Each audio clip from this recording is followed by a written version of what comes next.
Both, either আর neither কোনটা কোথায় ব্যবহার করবেন চলুন মাত্র 2 মিনিটে শিখে নিই। বোথ সমান দুটোই, অর্থাৎ দুটি ব্যক্তি বা বস্তুর দুটোকেই বোঝায়।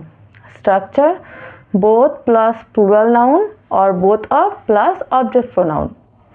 For example, both students are intelligent. দুইজন ছাত্রই বুদ্ধিমান। Both of them are my friends. তারা দুজনই আমার বন্ধু। মনে রাখুন both সমান দুইয়ের মধ্যে দুটোই। either সমান দুটির মধ্যে যে কোনো একটি, অর্থাৎ দুটি অপশনের মধ্যে যে কোনো একটি। Structure either plus singular noun. For example, you can take either bus. তুমি যে কোনো একটি বাসে যেতে পারো।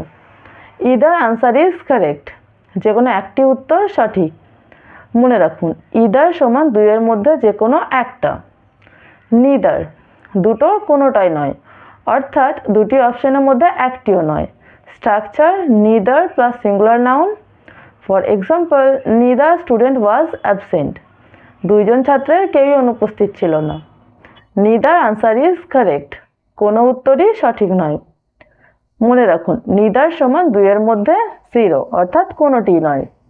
সহজ ট্রিক বলে রাখি, বোথ সমান দুইয়ের মধ্যে দুটোই, ইদার সমান দুইয়ের মধ্যে যে কোনো একটি, নিদার সমান দুইয়ের মধ্যে 0, অর্থাৎ কোনোটাই নয়।